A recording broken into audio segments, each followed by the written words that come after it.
Good evening, everybody.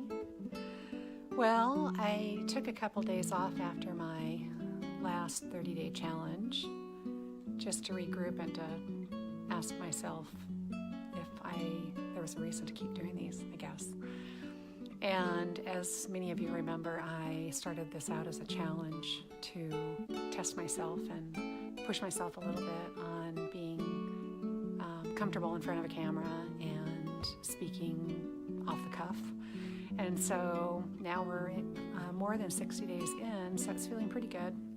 But I did think that there might be some more value in continuing these for a while.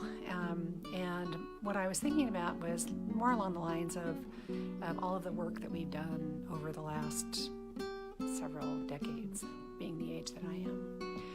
I don't know about many of you, but I started working when I was 14, had a very official job when I was 15, and really never stopped. I took little breaks with the kids, but this was the first time that I had really taken a long break. I've been out of work, sort of working independently now for what's going on 3 months, and that is the longest ever. So, been enjoying it. It also gave me some time to reflect on what it was like to manage a team, what it was like to, good evening to you too, what it was like to hire people, fire people, recruit. There was a lot that went on for several years there, and I thought maybe it would be kind of fun to give advice for a while, or some tips on kind of the do's and don'ts of professional behavior, the do's and don'ts of interview skills, some of those things that might be kind of funny too, along the way, some of the experiences that I've had, some of the stories I've had. So, hi Aisha. So I thought I would start this 30-day challenge around the do's and don'ts and advice giving. I did a little research, and of course, Dear Abby and Ann Landers and some of those oldies but goodies were the first sort of examples that we had of advice giving and letter writing and asking questions about things that people needed advice on. And those kinds of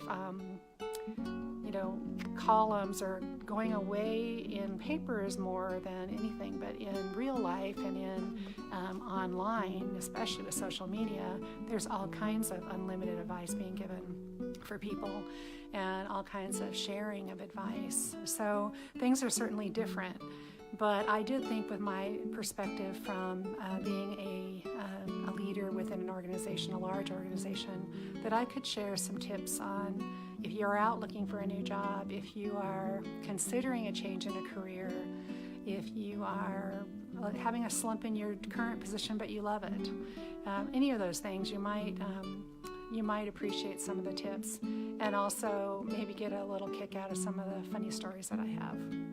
So I will start tonight. This will be the first one with one do and one don't for all of you out there that may be looking for a job or that may be in a current job, and this may apply to you.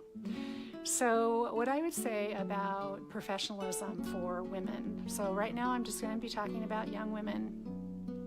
And I had a situation where I went into a hospital to meet two people that I was going to work with. They did not report to me, but I worked with them that day.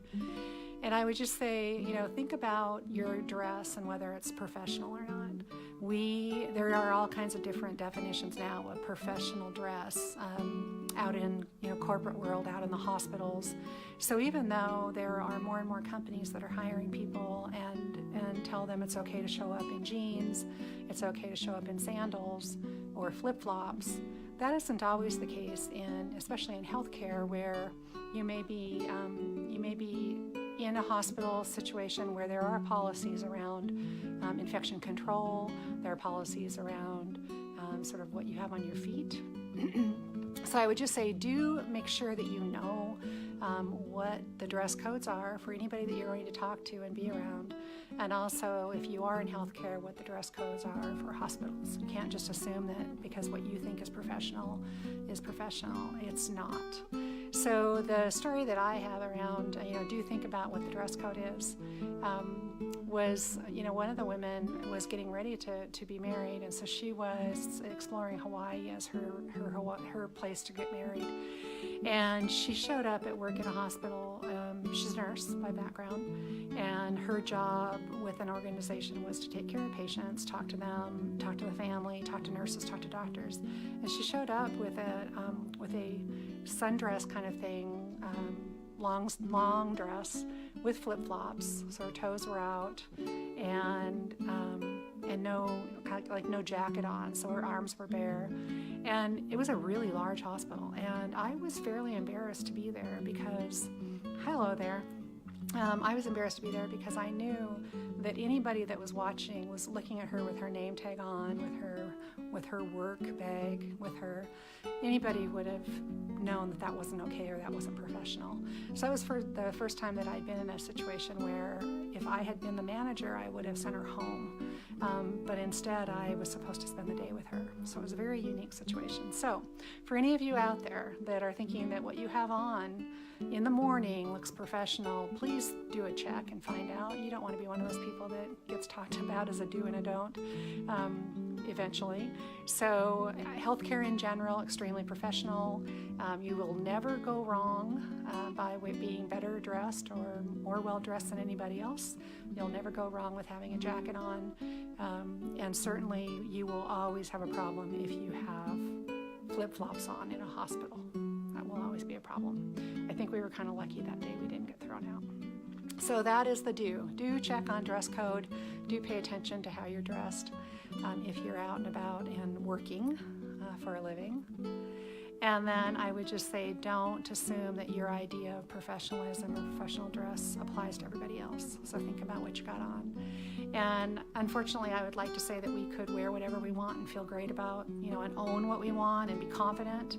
But the fact is that there are still a lot of professions and a lot of careers that will dictate what you need to put on if you're actually getting paid to work for the day. All right, everybody. So I'm going to just do some words of advice, I guess, every day for a while on the do's and don'ts that I've noticed in my career as a manager and as somebody who recruits people. So I will talk about some do's and don'ts of interviewing as well, and we'll see how this goes. So happy Friday night, everybody. We've got guests here. We did have a little problem with our septic system again, so much fun to be out in the country, but that has gotten straightened out again, I hope, and just in time for guests to be here. So that's what we've got going on tonight. And I will try to remember to be grateful for running water and flushing toilets tonight, if I can. All right, everybody, have a great evening, and I will look forward to talking to you tomorrow.